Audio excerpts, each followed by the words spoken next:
Hello boys and girls, welcome to Land Rover time. So a couple of things going on with Sandy here. She's a little dirty as usual. I did order some new wheel nuts for these things.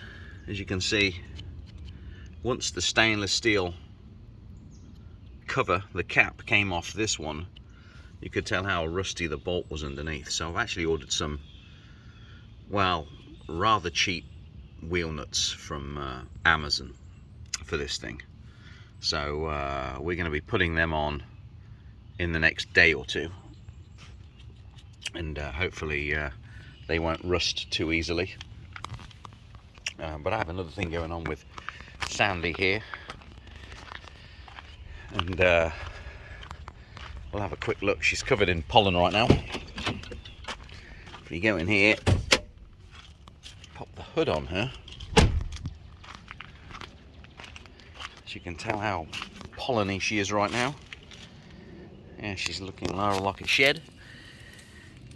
Make sure there's no wrens nesting in there, because that's what happened last time. So if we go down this side of the engine,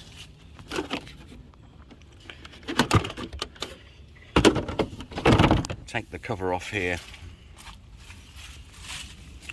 whether you can see right down inside there, whether we can get the light down in there. Let's try it, shall we? Can't really tell too much. Right there, maybe. Nope. Right under there we have, and you can see a little bit of it here.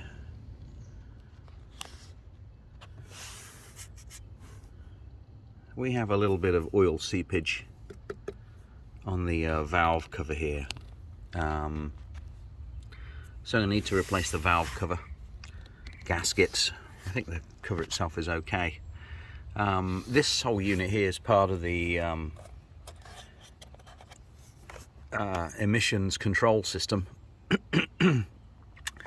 These are basically little valves, the ones that make a lot of tuning. She's not leaking from this side too much. A little bit of seepage on the top there, but more so on the bottom end there. So when you buy a kit for this, basically it will come with the gaskets that go around the spark plugs, as well as, I believe, the gaskets are individual.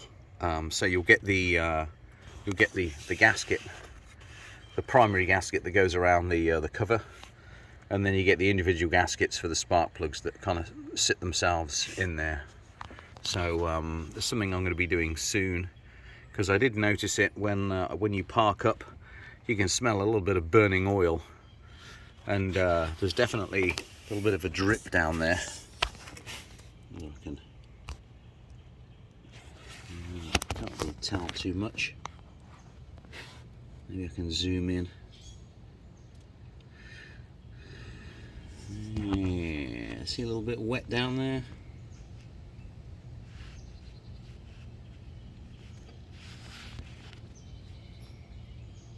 Yeah, really can't tell with this phone.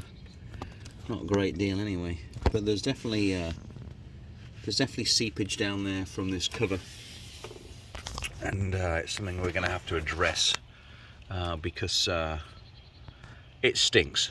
Basically, it's not really losing much oil per se, but it does start to stink.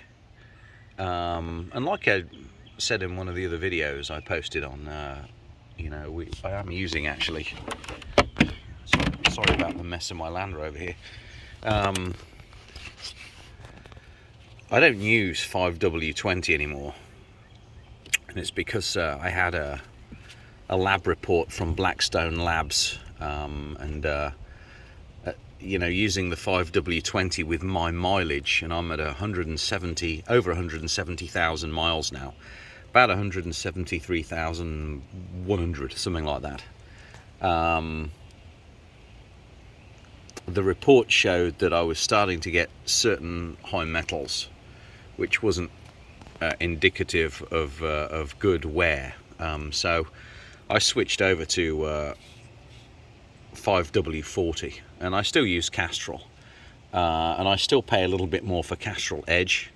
Although what I might end up doing is doing 5W40 full synthetic Amazon Basics, because I did watch one of the Project Farm videos, and the Amazon Basics oil actually came out to be rather quite good.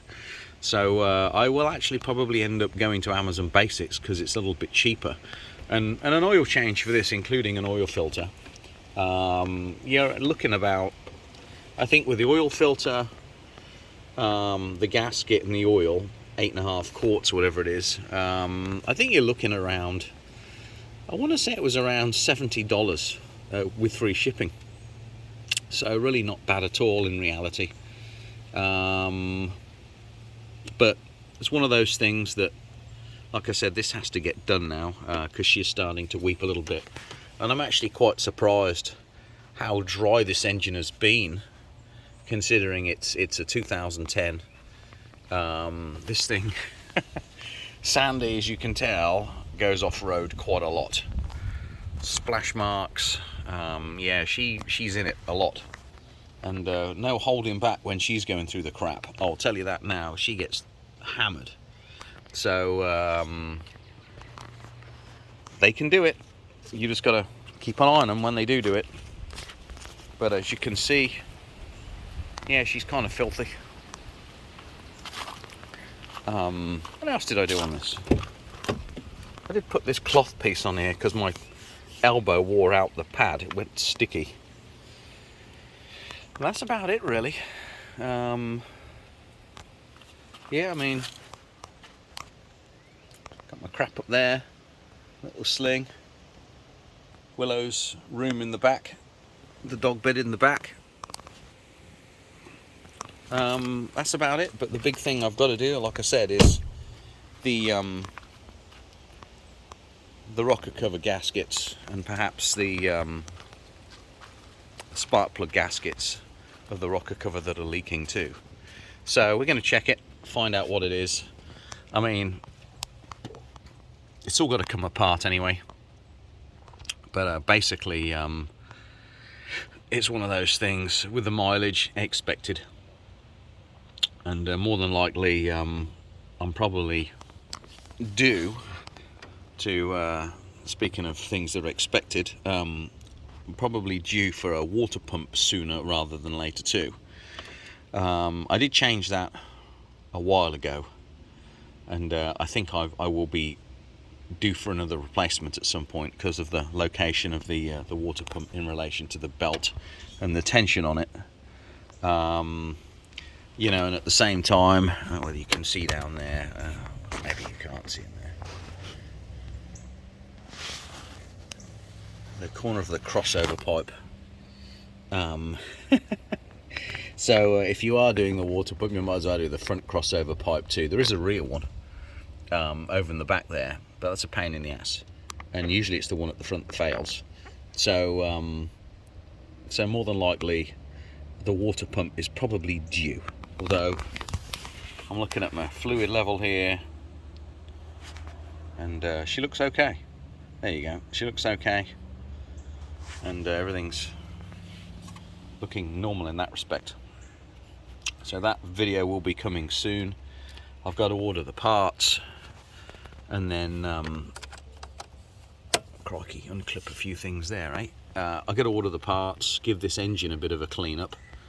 I don't want to start this job with a dirty engine like this, so I'm probably going to give this engine a bloody good clean before I and a vacuum, because there's a lot of sand in here,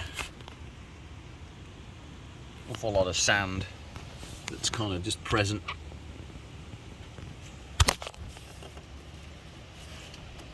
Yeah, sand is due, so I'll give this engine a clean off before I do any work on it, because it's in dire need of a good clean. And then, like I said, I'll buy the kit I think the valve cover kits for both banks are about $80 on partsgeek.com. Might be able to get it a bit cheaper on Amazon. There might be some cheaper kits too on eBay. I don't think there's anything really in them. Generally, I tend to find that the aftermarket stuff tends to be just as good as the OEM stuff on this. So I'll probably be buying one of the cheaper aftermarket kits. There's a Beck Arnley in there that's I think a little bit cheaper, like around $60. But no big deal. I mean, as long as the rubber's the right thickness and the gaskets fit, then the bigger job is stripping all this crap off, getting all the plenum off and all of the covers, these bloody pain in the arse rubbery covers that I was going to take off, and then I ended up leaving them on. Tell you why, because it does stop a lot of crap from getting down there on the spark plugs. So I will be changing these out at some point in the near future. So that's it for now. Just have a quick look around in here, make sure I've got no mouse nests, because these little buggers are nesting. Maybe a bit too filthy for a mouse in here, but here we go. That's about it for now. There's the state of my really dirty engine, folks. And like I said, got a leak on the valve covers, so we're going to be putting a new gasket on there. And when I take this off, I'll inspect it too, because you know, it is plastic, and you know, these things can crack. So that's one thing I'll be looking at. All right, folks, over and out for now.